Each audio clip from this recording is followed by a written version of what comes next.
Yang ketiga, jangan pacaran. Dulu pacaran itu ya masih kirim-kiriman surat. Ana masih ingat ya, ada cari orang kirimin surat ke sana. Sekarang video call. Iya, video call sekarang. Hati-hati, jangan sampai ketika kita menikah dalam kondisi kita telah membuat Allah murka. Allah tuh paling cemburu.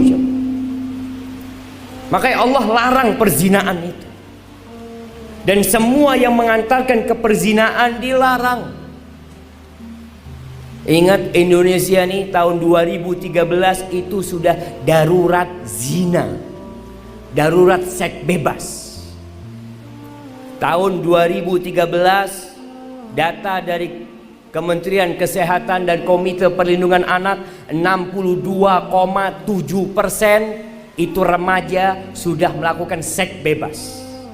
62,7% 2013. Kemudian disebutkan di antara hampir 100.000 yang hamil di luar nikah, 20% aborsi. 20.000 kira-kira yang aborsi tahun 2013. Supaya kita sadar, Islam ini berusaha menjaga nih dua manusia nggak boleh dikumpulkan. Nanti ada saatnya mereka berkumpul untuk membangun rumah tangga, untuk membangun negeri ini dengan anak-anak yang soleh dan soleha. Tapi kalau orang tuanya sudah pacaran, sudah jalan berduaan, na'udzubillah, udah berzina, kemudian nikah karena hamil, lalu mengatakan mohon doa restu. Doa restu yang mana yang kau pinta? Engkau mengundang laknat Allah. Katakan mohon doa restu. Nggak malu minta orang mendoakan dia, sedangkan dia sendiri mengundang laknat Allah Azza wa Jalla dengan perzinaan dia. Dan banyak dulu jamaah, Masya Allah, tahun 90-an, 89-90, ketika anak SD kelas 5, kelas 6, di kampung itu ada seorang perempuan yang nikah karena hamil. Satu kampung ribut. Kalau sekarang biasa, dianggap sesuatu yang bukan nista. Ketika itu kita tinggal tunggu adab Allah turun. Maka tatkala kita mengatakan jangan pacaran, terus gimana cara memilihnya? Subhanallah, cari laki-laki yang baik-baik. Wanita tidak mencari biasanya, wanita itu dicari.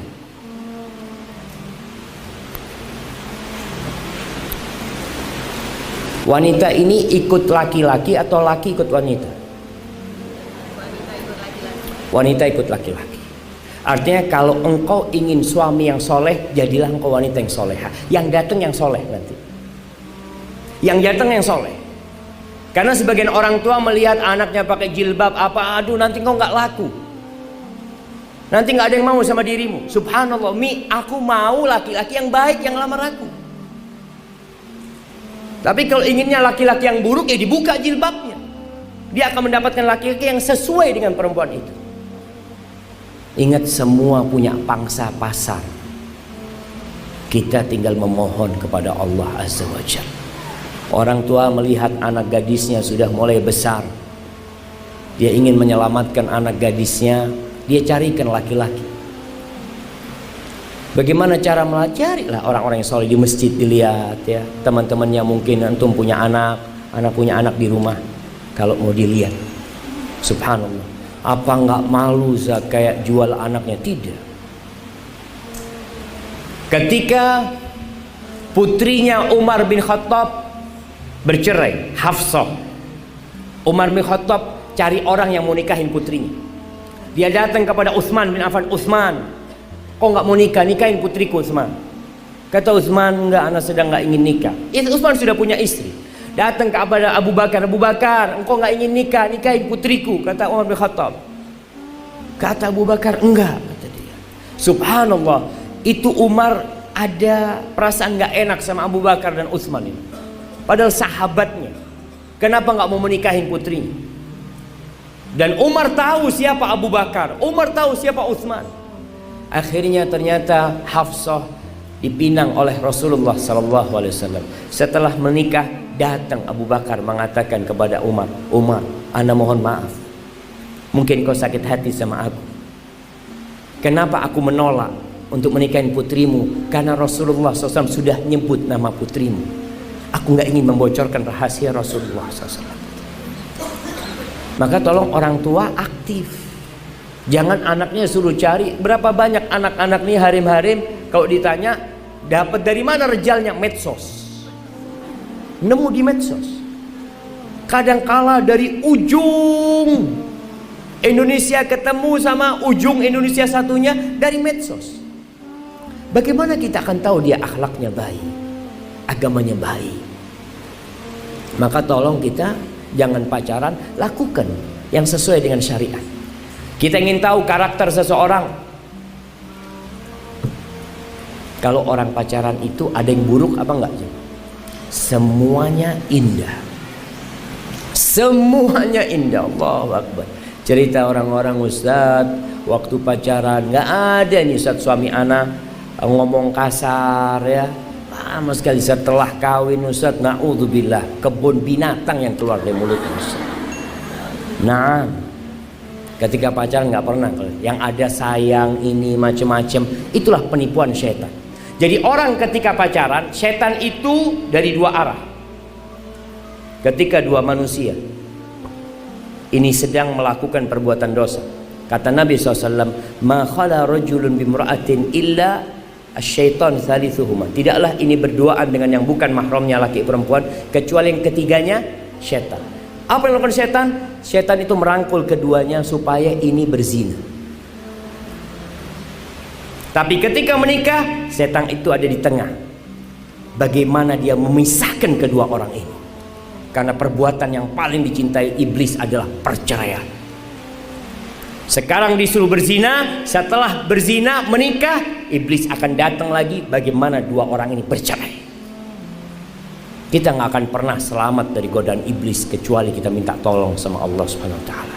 Cari tahu tentang perempuan, cari tahu tentang laki-laki. Mungkin sekarang musimnya medsos, musimnya CV, ngasih CV. Anu sudah baca CV-nya Ustaz? Cocok kayaknya Ustaz. CV itu hanya 50% atau 55%. 45% tanya sama dia sama aja. Jangan tanya sama yang nulis, karena sama aja. Tanya sama orang lain tentang akhlak dan agamanya. Maka jangan pacaran, minta kepada Allah Subhanahu Wa Taala petunjuk, istikharah. Setelah lihat cocok, istikharah. Kemudian biarkan semua berjalan di atas relnya. Apa maksudnya? Ya sudah, kita ikutin aturannya. Kayak apa sih orang kalau mau nikah? Oh, harus melamar, ngeliat. Dulu orang kalau mau nikah itu benar-benar harus nador, melihat. Datang ke rumahnya. Kalau sekarang gadisnya nggak perlu dinador karena sudah tiap hari keluar masuk kampung. Satu kampung tahu sama tuh perempuan. Ada apa? Anda mau nador? Nador gimana? Tiap hari lewat sini. Kok duduk aja di sini? Tapi dulu kadang-kala perempuan dipingit kalau gadis. Maka harus datang ke rumahnya. Apa yang dilihat? Dilihat. Boleh dibuka jilbab. Pakai pakaian rumahnya. Dengan catatan memang laki-laki ini benar-benar mau menikah. Dan pihak perempuan memang ada harapan menerima laki-laki ini. Tapi kalau dilihat ini ada laki-laki yang dikenal dengan Abu Nadhor. Sukanya ngelihat perempuan sana tapi nggak kawin-kawin. Maka jangan kita berikan putri kita untuk dilihat dengan dia. Jamaah, kemudian ada acara-acara sebelum menikah yang seharusnya direnungkan kembali. Apakah itu diperbolehkan dalam agama kita? Ada tradisi-tradisi yang boleh, selama tidak bertentangan dengan syariat. Ada tradisi dan budaya yang bertentangan dengan agama kita, tinggalkan. Ustaz, nanti akan dimusuhin orang. Iya, itu konsekuensi. Emangnya Rasul sallallahu alaihi wasallam nggak dimusuhin sama penduduk Mekah, dibenci sama penduduk Mekah, dicaci, bahkan diusir, mau dibunuh Rasul sallallahu alaihi wasallam ketika menentang tradisi-tradisi yang tidak sesuai dengan agama. Yang sesuai dengan agama silakan dilestarikan. Nih, mulai masuk ke Indonesia yang namanya pesta lajang. Ada jemaah. Ana bener-bener baru tadi ana baca, atau tadi malam. Apa sih yang dilakukan pesta lajang? Subhanallah, ternyata di situ tulisan itu mengatakan ini untuk memberikan kesempatan terakhir kepada calon suaminya untuk nakal. Na'udzubillah. Jadi kalau sudah nikah nggak nakal lagi, kata siapa? Banyak orang yang berpikiran seperti itu. Memang nikah itu menyempurnakan agama, asalkan niatnya benar. Niatnya yang benar. Dengan pesta lajang ya, kadang-kala berangkat ke kafe, di situ ada harim-harim, ya na'udzubillah. Apakah ini diperbolehkan dalam agama? Besok dia tersenyum, mohon doanya ya. Semalam kau ngundang laknat Allah. Pagi ini kau katakan mohon doanya. Seharusnya malam pernikahan itu mereka berdoa memohon kepada Allah, ya Allah, mudah-mudahan anak nggak salah pilih istri, anak nggak salah pilih suami, ya Allah. Jadikan malam itu malam munajat kepada Allah Jalla Jalaluhu, bukan pesta lajang. Kalau perempuan-perempuan ada bridal shower, iya, ini sebenarnya seperti malam pacar, malam inai. Iya, seperti itu modelnya. Apa beda? Siapa yang pernah ngadakan bridal shower coba? Nah, coba anak kepingin tahu, anak terus terang anak nggak tahu ya. Siapa yang pernah? Nah, Fadol kasih mic, anak kepingin tahu kayak apa sih acaranya itu? Makan. Acaranya makan doang. Kalau acaranya makan, tolong jangan dinamakan bridal shower. Kita itu jangan niru-niru istilah barat. Kita nih Indonesia alhamdulillah muslimin, pakai istilah yang biasa lah, kayak malam pacar. Memang boleh selama isi acaranya itu tidak bertentangan dengan syariat, tidak berfoya-foya ya, maka nggak ada masalah. Karena Anda baca lagi, ada yang mengadakan acara bridal shower, paginya diceraikan sama suaminya, nggak jadi nikah sama suaminya. Karena mereka bridal shower ngundang laki-laki atau apa, na'udzubillah ya. Baik, acara-acara yang seperti itu tolong kita lihat. Kalau memang tidak sesuai dengan syariat, tinggalin. Ustaz, tapi kan ingin senang-senang. Ustaz, boleh senang-senang selama dalam koridor syariat. Kemudian kadang-kala perempuan ini Masya Allah, enggak Ustaz, ini kan dia mungkin nggak akan kumpul sama kita, sohib-sohibnya yang gadis-gadis pada kumpul malam itu, senang-senang sama dia. Nah, lihat nih jamaah, kebahagiaan pernikahan. Kalau dia bercerai, apakah dia akan undang lagi sohib-sohibnya? Ini bridal shower sebelum bercerai. Nggak ada, nggak ada yang bikin undangan. Pernah ibu-ibu dapat undangan perceraian?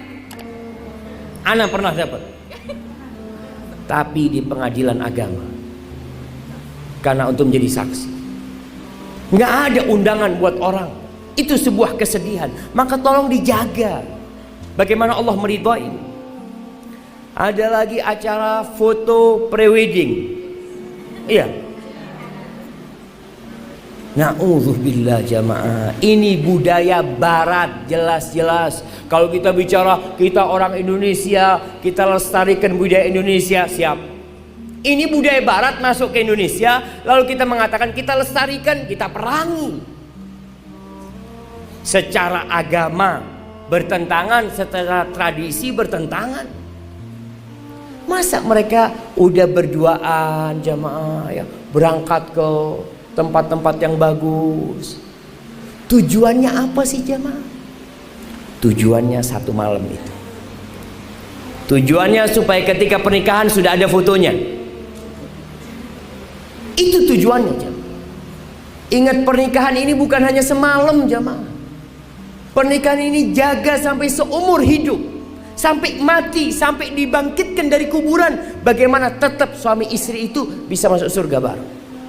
Tapi kalau dari awal prewedding belum nikah aja sudah mengundang murka Allah Azza wa Jalla. Berpegangan, berciuman di depan orang, ditunjukkan dulu. Orang berbuat dosa itu sembunyi-sembunyi, malu dia jamaah. Sekarang mereka berbuat dosa terang-terangan. Dan yang lebih parah, merasa tidak berdosa. Kalau orang berbuat dosa merasa dosa, dia mungkin istighfar, ya Allah, astagfirullah ya Allah, ampuni hamba ya Allah, hamba khilaf ya Allah, hamba lupa ya Allah. Tapi ini mereka, apakah mereka bertobat dari perbuatan mereka itu jamaah? Merasa nggak dosa, gimana mau tobat?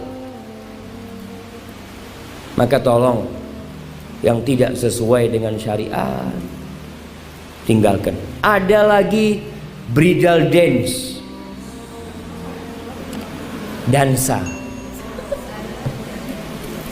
Ya, mereka malam pernikahan dansa, istrinya dansa sama orang lain, kadangkala dia dansa sama istrinya orang. Na'udzubillah min dzalik. Pokoknya dansa-dansa semua. Ingat, kita sedang mencari rahmat Allah Subhanahu wa taala. Kemudian ada yang kelima, lempar bunga. Emangnya nggak boleh Ustaz? Boleh lempar bunga, asalkan tidak ada keyakinan yang macam-macam. Lempar bunga supaya ditaruh di rumahnya, tapi lempar bunga yang ada, lempar bunga itu dibalut dengan sebuah keyakinan. Apa keyakinannya? Kalau dapat bunga, dapat jodoh. Ini keyakinan yang bertentangan dengan agama jemaah. Khurafat ini yang seperti ini. Allah tidak pernah menjadikan bunga itu sebab orang mendapatkan jodoh, tapi orang jadi keyakinan. Mana keimanan, mana keislaman? Maka jangan sampai ini menjadi penyebab Allah murka sama kita karena kita mendekatin kesyirikan dengan keyakinan seperti itu. Kemudian ada lagi walimah yang di dalamnya ada kemungkaran. Tolong dihindari. Walimah sesuaikan dengan syar'i. Undang yang miskin, jangan hanya yang kaya. Kasih undangan yang miskin. Orang miskin itu kalau diundang makan, dia akan doakan ikhlas. Dan usahakan ketika mengadakan walimah itu jangan tujuannya mau mengembalikan uang ya, Bang. Karena ada orang walimah, ketika orang datang langsung amplopnya dibuka, dicatat sama dia berapa ngasihnya. Ada nggak kayak gitu Bang? Ada. Ini mau nikahkan anaknya apa mau membalikan modal cerita dia. Maka tolong yang seperti itu berusahalah dihindarin dan jangan berlebih-lebihan. Yang penting bagaimana pengantin ini berbahagianya hidup selama-lamanya. Hadza wallahu a'lam bishawab. Itu yang bisa saya sampaikan.